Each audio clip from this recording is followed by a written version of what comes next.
তিনটা বিষয় আমরা খেয়াল রেখেছি। একটা হচ্ছে সংস্কার, বিচার এবং আধিপত্যবাদ।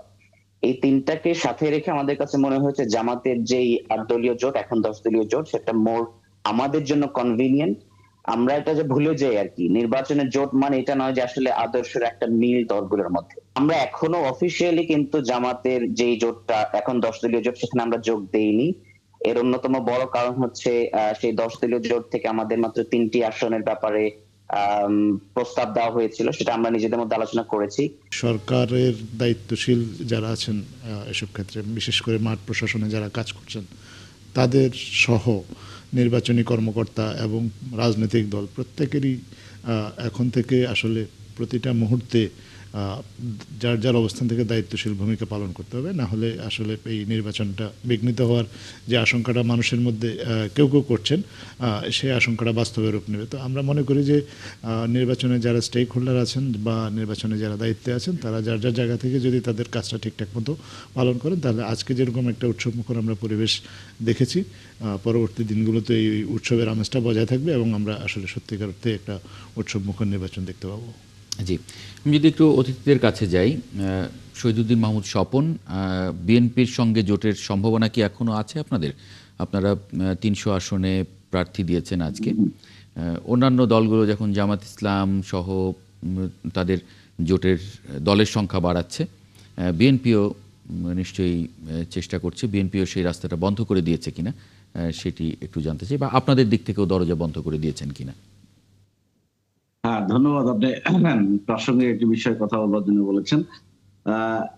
আমরা সকলে জানি যে আমরা ফ্যাসিবাদ বিরোধী লড়াইতে গণতন্ত্র মঞ্চ, আমার দল গণতন্ত্র মঞ্চ একটি শরিক দল, সেটি বিএনপির সাথে যুগপৎ দীর্ঘ সময় ধরে আমরা আন্দোলন করেছি, সংগ্রাম করেছি এবং এই পরবর্তী পর্যায়েও আমরা আমাদের এই যুগপৎ ধারাটা অব্যাহত ছিল। আমাদের ভেতরে রাজনৈতিক প্রশ্নে, সংস্কারের প্রশ্নে বহুবিধ বিষয়ে আমাদের আলাপ আলোচনা অব্যাহত ছিল এবং নির্বাচন যখন আসন্ন হলো তখন নির্বাচনে অংশগ্রহণ নিয়ে আলোচনাটা শুরু হয়েছিল।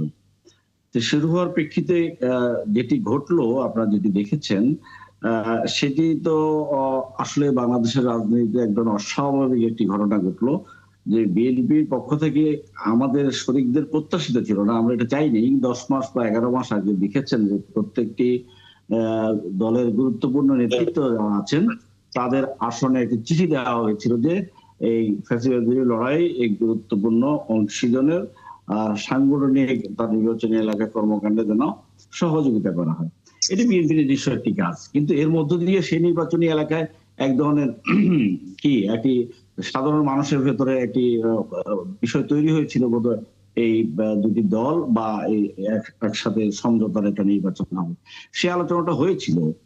কিন্তু এর মধ্য দিয়ে যেটি হলো যে বিএনপির সাথে আমাদের দরজা বন্ধ আর খোলার বিষয় না, বিএনপির পক্ষ থেকে সমঝোতার যে কাজটি তারা করেছে, যেভাবে করেছে আপনারা দেখেছেন, সেটি বিএনপি তার সমঝোতার পর থেকে নিজেকে প্রত্যাহার করে দিয়েছে, আমরা যেটা মনে করি আমাদের দলের পক্ষ থেকে। এবং যে আমাদের যে দীর্ঘ সময়ের যে লড়াইয়ের সঙ্গী সাথী আমরা এবং যে যুদ্ধে আমরা অবতীর্ণ ছিলাম সকলে মিলে, সেই যুদ্ধটা ভোট আসবার আগেই আরেকটি অন্যায় যুদ্ধ অথবা অন্যায় আচরণ আমাদের উপর চাপিয়ে দেওয়া হলো। বিশেষত আমাদের নেতা জাতীয় বীর স্বাধীনতা পতাকা উত্তোলক জনাব আসম আব্দুর নির্বাচনী এলাকা লক্ষ্মীপুর ৪ রামগতি কমলনগর এলাকা, সেই এলাকাতে নির্বাচন করছেন আমাদের সিনিয়র সহসভাপতি আসম আব্দুর সহধর্মণী। আপনি জানেন যে আসম আব্দুর অসুস্থ, মিসেস তানিয়ানো।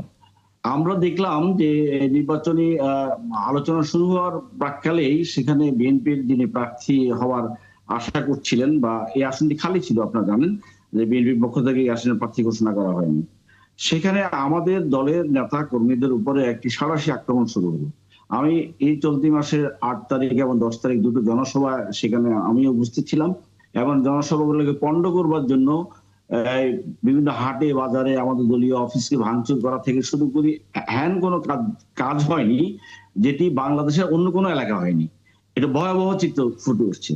এরপরও ধৈর্যের সাথে আমরা বিষয়টা মোকাবেলা করার চেষ্টা করেছি, আমরা আলোচনা করবার চেষ্টা করেছি, আলোচনা বসছি, আমরা এই বিষয়ে নোটিশ করার চেষ্টা করেছি, যাদের গোচরীভূত করা দরকার সেটা করেছি, এইটার কোনো প্রতিকার হয়নি।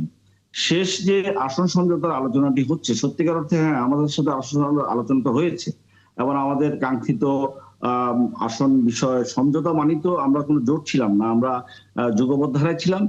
নির্বাচনী বন্ধুত্বের একটা সম্পর্কে আমরা সমঝোতা করবার চেষ্টা করা হয়েছিল। সেই লক্ষ্যে যে আলোচনাটা হয়েছে, সেই আলোচনাটা বিএনপির পক্ষ থেকে সেটিকে বন্ধ করে দেওয়া হয়েছে, অথবা সেটিকে প্রত্যাহার করে নেওয়া হয়েছে, অথবা অসম্মানজনক ভাবে সেটিকে হত্যা করা হয়েছে বলে আমরা মনে করি। মানে সেই আপনারা কি তাহলে এককভাবে নির্বাচন করছেন নাকি অন্য কোনো জোটে একদম একদম যাবার? একদম একদম আমরা আমরা আপনি জানেন যে আমরা এর পরবর্তী সময় আমরা ঘোষণা করেছি, সংবাদ সম্মেলন করে, জাতীয় সমাজতান্ত্রিক দল জেএসডি আমরা এককভাবে নির্বাচনের প্রার্থীতা দিয়েছি। আমরা উল্লেখযোগ্য সংখ্যক প্রার্থী আমাদের আজকে নমিনেশন জমা দিয়েছে। একই সাথে আমরা সংস্কার এবং জুলাই সনদ বাস্তবায়নের যে অঙ্গীকারবদ্ধ শক্তি যদি আমরা মাঠে খুঁজে পাই, নির্বাচন এই প্রক্রিয়ার মধ্যে দিয়েও তাদের সাথে আমরা আলোচনা করব। তবে এখন পর্যন্ত আমরা আমাদের যে নির্বাচনী কর্মকাণ্ড দলগতভাবে সেটি আমরা চালু রেখেছি এবং সেটি অব্যাহত আছে। জি, হাসান জারিফ তুহিন, মানে কি বলবেন, বিএনপি তার যুগপৎ আন্দোলনের শরিকদের একটি জেএসডি, তারা এককভাবে নির্বাচন এবং অভিমান করেই তারা কথা বলছেন এবং যথেষ্ট শহীদুদ্দীন মাহমুদ স্বপনের গলায় যথেষ্ট অভিমানও আছে। অভিমান বলবো না, আমাদের বিক্ষুব্ধতা আছে। আমরা মনে করি বিএনপি তার দায়বদ্ধতার জায়গার প্রতি সুবিচার করে নেই। বিএনপি তার যে দায়বদ্ধতা সেটার প্রতি সুবিচার তারা করতে পারে নাই, এটা বিএনপির ব্যর্থতা। আমাদের কোনো অভিমান নেই, আমাদের বিক্ষুব্ধ থাকবে একসাথে। নিশ্চয়ই নিশ্চয়ই। হাসান জারিফ তুহিন,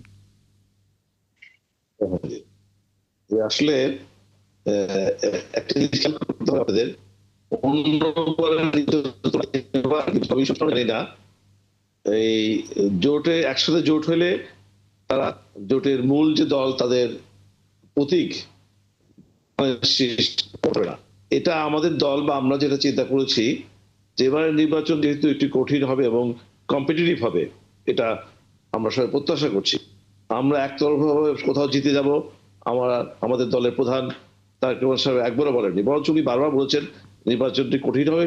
কঠিন বলতে কঠিন প্রতিদ্বন্দ্বিপূর্ণ হবে।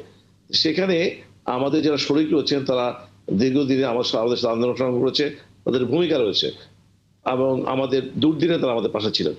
কিন্তু দেখা যাবে যদি আমাদের দলের প্রতীক ওনারা না পান, তাহলে বিভিন্ন আসনে তাদের জয়ী হয়ে আসার সম্ভাবনা ক্ষীণ হয়ে যাবে। এই দৃষ্টিকোণ থেকেই আমরা চেয়েছি যে সকল দল আমাদের দলে যোগদান করে প্রতীক নেবেন তাদেরকে আসন ছাড়া হবে। তাছাড়া অধিকাংশ ক্ষেত্রেই যদি তাদের নিজেদের প্রতীক ব্যবহার করেন তাহলে তাদের জিতে আসার সম্ভাবনা কম থাকবে। তাছাড়া বাংলাদেশে যে সকল প্রতীক খুব জনপ্রিয় বা সাধারণ মানুষ এটা অবস্থা ভোট দেওয়ার ক্ষেত্রে, সেক্ষেত্রে ধানের শীষ, নৌকাড়া, দাঁড়িপাল্লা, লাঙল, এগুলোই মানুষ চিন্তা করে। এর বাইরে যে সকল ছোট ছোট দলের প্রতীক সেসব প্রতীকে নির্বাচনে বিজয়ী হওয়ার সম্ভাবনা। মানে এর আগেও তো সেই প্রতীকের অনেক প্রার্থী বিজয়ী হয়ে দেখিয়েছেন, আগেও তো জিতেছেন। এটা দেখেন সংখ্যায় খুব কম হবে, সংখ্যায় খুব একেবারেই কম হবে। দেখেন সেটা আমরা যদি এখন এই তাদের প্রতীকগুলোতে আমরা যদি বেশি ছাড় দিতে চাই, তাহলে আমাদের সার্বিকভাবে আমাদের এই জোটের নির্বাচনে বিজয় হওয়ার ক্ষেত্রে অনেক কষ্ট হবে। এই বিভিন্ন কনসিডার করে আমাদের যারা শরিক দল তাদেরকে বোঝানো হয়েছে। হয়তো কেউ কেউ বুঝতে পেরেছেন, কেউ কেউ বুঝতে পারছেন না। তারপরেও আমি মনে করি যে আমাদের দলের নেতা তারেক রহমান তার বিজ্ঞ দিয়ে তার রাজনৈতিক অভিজ্ঞতা দিয়ে এখনো সমাধানের শেষ পর্যায়ে আসেনি। দুই একটা দল যদিও এর মধ্যে বের হয়ে গেছে, অধিকাংশ দলের সাথে এখনো আলোচনা অব্যাহত আছে। আমি প্রত্যাশা করি এই সমস্যা সমাধান হয়ে যাবে, আশা করি। ভাই আমি একটু সংযুক্ত করতে পারি যদি অনুমতি দেন? সেটি হচ্ছে অল্প সময় যদি করতে পারেন। একদম অল্প সময়। তিনি বলছেন প্রতীকের প্রশ্ন, যেটি নিশ্চয়ই একটা গুরুত্বপূর্ণ বিষয়ে আলোচনা করেছেন উনি। আমরা যেটি বলতে চাইবো সেটি হচ্ছে যে এই যে নির্বাচনী এলাকাটা নিয়ে কথা বলছি, যদিও এটা সামগ্রিক আলোচনা, বিশেষ নির্বাচনী এলাকা নিয়ে কথা বলছি এই কারণেই, সেই ওইটাকে নিয়ে এই ঘটনাটা। সেখানে আসম আব্দুর রব স্বাধীনতার পতাকা উত্তোলক, জাতীয় একজন বীরত্বপূর্ণ মানুষ, এবং তিনি 3 বার নিজ দলীয় প্রতীকে নির্বাচন করে নির্বাচিত হয়েছিলেন। তার দীর্ঘদিনের সেখানে মাঠ চাষ করা, সেখানে মানুষ তাকে পছন্দ করে, তার দলকে পছন্দ করে। সেখানে যে বিবেচনার কথা তুহিন ভাই বলছেন, তাহলে অন্য জায়গাগুলোতে আপনাদের কি বিবেচনা? আরেকটি প্রশ্ন যদি করি, আপনারা যদি 15টি আসন যদি আপনার শরীরদেরকে ছেড়ে দিয়েছেন, আমি যতটুকু দেখেছি, তাহলে কি 285টি আসনে আপনারা বিজয়ী হওয়ার নিশ্চয়তা দিচ্ছেন যে আপনারা 285টি আসনে নিশ্চিতভাবে বিজয়ী হবেন, এবং 15টি যারা শরীরদের যদি ছেড়ে দিয়েছেন সেগুলো হেরে যাওয়ার সম্ভাবনা আছে? বিষয়টা কি এরকম দাঁড়ায় না? জি, ধন্যবাদ। আর জি, হাসান জারিফ তুহিন আমি বলবো, প্রশ্ন করেছে আপনাকে। জি, আসলে বিষয়টা এরকম না, বিভিন্ন কনসিডার করা হয়েছে যে আমাদের মূল বিষয় প্রতীকের বিষয়টি আছে। তারপরেও এই আসাদুর কথা বললেন, এর নির্বাচনে তো 1800 নির্বাচনে কি আগের নির্বাচনে তো আমাদের সাথে যখন একসাথে ছিলেন, তখন তো আমাদের পক্ষ থেকে তাকে ডিভিশন দেওয়া হয়েছে 18 সালের নির্বাচন। আমরা 2018 সালে বিএনপির সাথে ঐক্যফ্রন্টে আমরা 4 জন প্রতিদ্বন্দ্বিতা করেছিলাম, আমিও করেছিলাম ঢাকা 18 থেকে, আমরা 4 জন প্রতিদ্বন্দ্বিতা করেছিলাম। এইবার বিএনপির সাথে দীর্ঘ যুগপৎ আন্দোলনের পরে জাতীয় সমাজতান্ত্রিক দল জেএসডির সাথে কোনো আসন সমঝোতা বিএনপি করে নাই। এটি হচ্ছে কথা। এই মেসেজটা আপনার মাধ্যমে আপনার দলকে, আপনাদের সমর্থকদেরকে দিয়ে রাখলাম। এটি এটি কি বলবো, এটিকে সবচেয়ে বড় কথা হচ্ছে রাজনীতিতে যে সৌহার্দ্যের মর্যাদার যে সম্পর্ক থাকে, এই মর্যাদার সম্পর্ক ব্যাপারে বিএনপির মতো একটি বড় রাজনৈতিক দল, যেটি দীর্ঘ সময় লড়াই সংগ্রামের ভিতরে থাকা দল, তার ক্ষতবিক্ষত হওয়ার মতো দল, সেই দলটি এই জায়গায় বিবেচনা করতে পারে না, বিবেচনা বোধটা তার ছিল না, এটি ভাবতে অবাক করে আমাদেরকে। জি। আমি একটু ব্যারিস্টার আব্বাস ইসলাম খান, আপনার কাছে একটু জানতে চাই যে আপনারা 70টি আসনে মনোনয়নপত্র জমা দিয়েছেন, আবার আজকে জামায়াতের সঙ্গে আপনারা জোটে গেছেন, বা আসন সমঝোতার যে জোট বলবো না, আসন সমঝোতার একটা ঐক্য, সেখানে আপনারা যুক্ত হয়েছেন 11টি দলের এখন পর্যন্ত সর্বশেষ। আপনারা তো জামাত ইসলাম থেকে বের হয়ে এসে কি মানে একটা ভিন্ন ধরনের বা ভিন্ন আদর্শের একটা রাজনৈতিক দল করেছিলেন, আবার তাদের সঙ্গে জোটে যাবার কি প্রয়োজনীয়তা তৈরি হলো? বাংলাদেশে নির্বাচন চলে আসলে তো জোট করা বা আসন সমঝোতা করা একটা আনফরচুনেট রিয়ালিটি। আমরা যারা নতুন রাজনীতির স্বপ্ন দেখেছিলাম, নতুন রাজনীতির কথা বলি, আমরা তো চেয়েছিলাম যে একটা তৃতীয় জোট হোক। এটা চেষ্টাও হয়েছিল, 9টি দল নিয়ে প্রথমে শুরু হয়েছিল। আর সেখানে দেখা গেল যে যাদেরকে নিয়ে আমরা শুরু করেছিলাম তাদের অনেকে একটা সময় বিএনপির সাথে চলে গেল। আমরা এনসিপি রাষ্ট্র সংস্কার নিয়ে একটি গণতান্ত্রিক জোটও করেছে, সংস্কার জোটও আমরা করেছিলাম। আর সেখানে পরবর্তীতে দেখা গেল যে এনসিপি এবং এবি পার্টি একটা রিয়েলাইজেশন হচ্ছে যে নির্বাচনের আগে আমরা একটা আনফরচুনেট রিয়ালিটি যেটা দেখতে পাচ্ছি যে আপনার নির্বাচনটা অনেকটা দাঁড়িপাল্লা জামাতের যে জোট এবং বিএনপির যে জোট, এটার মধ্যে কিন্তু চলে যাচ্ছে। তো সেক্ষেত্রে আমাদের কাছে মনে হয়েছে যে যে দলটা 3টা বিষয় আমরা খেয়াল রেখেছি, একটা হচ্ছে সংস্কার, বিচার এবং আধিপত্যবাদ।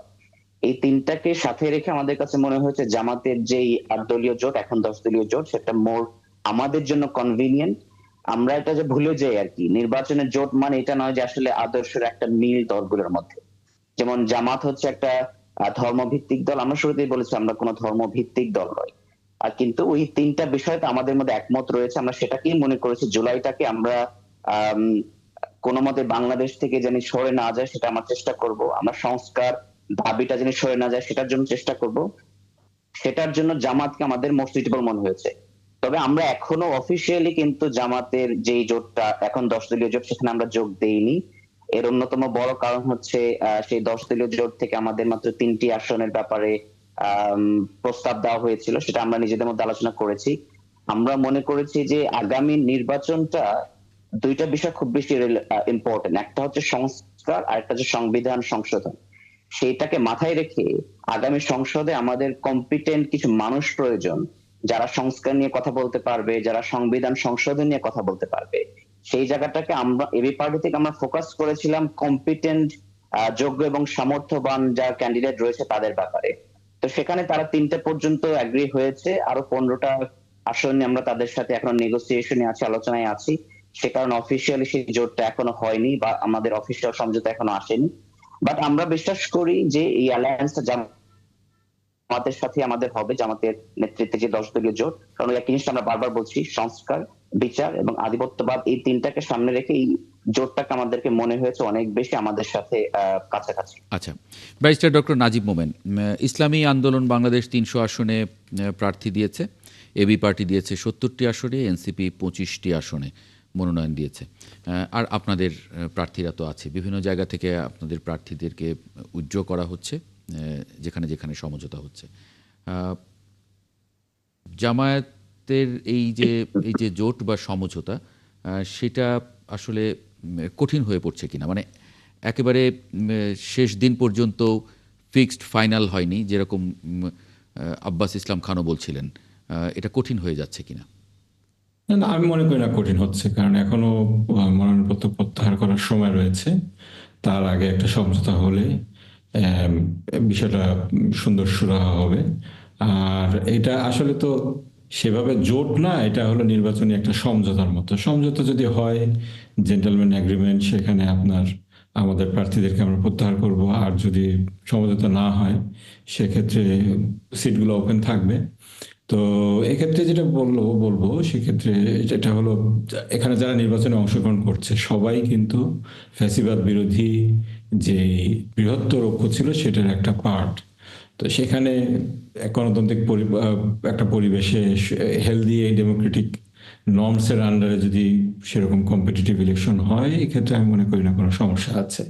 তো আমরা চেষ্টা করছি যে একটা কিছু কিছু কিছু প্রিন্সিপালকে সামনে রেখে আমরা একটা জোট করার চেষ্টা করছি, আসন সমঝোতার চেষ্টা করছি বলা যায়।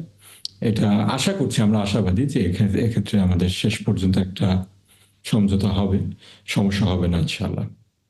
জি, আবুল কালাম আজাদ মজুমদার, মানে এখন পর্যন্ত দলগুলোর যে ভিউ আমরা মোটামুটি পাচ্ছি, সবই নির্বাচনমুখী, তারা নানান ধরনের কৌশল সেট করছেন, মানে সেই জায়গা থেকে আসলে কি দেখেন আপনি? আমরা একটু আগে ব্যারিস্টার নাজিব মোমেন উনি যেটা বললেন যে যে রাজনৈতিক দলগুলো এখানে অংশ নিচ্ছেন তারা সবাই সংস্কারের জন্য কাজ করেছেন। আমাদের জুলাইয়ের আন্দোলনে তাদের একটা সক্রিয় ভূমিকা ছিল। সো তাদের মধ্যে নানা রাজনৈতিক সমীকরণ থাকতেই পারে, এটা থাকবে, সেটাই স্বাভাবিক। আমরা তো এটাই চেয়েছিলাম। আমরা চেয়েছিলাম যে আসলে রাজনৈতিক দলগুলো যাতে একটা কম্পিটিটিভ অ্যাটমসফিয়ারে এসে আমাদের জনগণের সামনে দাঁড়াতে পারে, যাতে জনগণ আসলে তার জন্য তার দৃষ্টিকোণ থেকে যাকে যোগ্য মনে করবে তাকে বেছে নিতে পারে। মানে একতরফা নির্বাচন। আজকে আমরা এমন একটা রাত্রে এখানে কথা বলছি, এই রাতটাই আমাদের জন্য কিন্তু আমাদের ইতিহাসে একটা কালো রাত হিসেবে চিহ্নিত। লাইলাতুল ইলেকশন বলে আমরা যেটা বলে থাকি। 2018 সালে এই 29শে ডিসেম্বর এই রাতেই, এই সময়টাতেই আমরা দেখেছি যে কিভাবে আপনার ব্যালট বাক্স ভরা হয়েছে। আপনার পরদিন ভোট ছিল কিন্তু মানুষ ভোট দিতে পারেনি, রাতেই আপনার ভোটটা হয়ে গিয়েছে। তো এরকম ইলেকশন যাতে না হয় বাংলাদেশে, আর যাতে এই ধরনের কলঙ্কময় রাত যেন আর কখনো না আসে। আমরা ভোটের দিন আমাদের রাজনৈতিক দলগুলো তারা তাদের যার যার রাজনৈতিক দৃষ্টিকোণ থেকে তারা আপনার ভোটারদের কাছে যাবে, সেটা নিয়ে আমাদের কোনো বক্তব্যই নেই। মানুষ কোন আদর্শ বেছে নেবে, কোন প্রার্থী বেছে নেবে, এটা একান্তই তাদের সিদ্ধান্ত। কিন্তু আমরা সবাই চাই যে ভোটটা খুব কম্পিটিটিভ অ্যাটমসফিয়ারে হোক।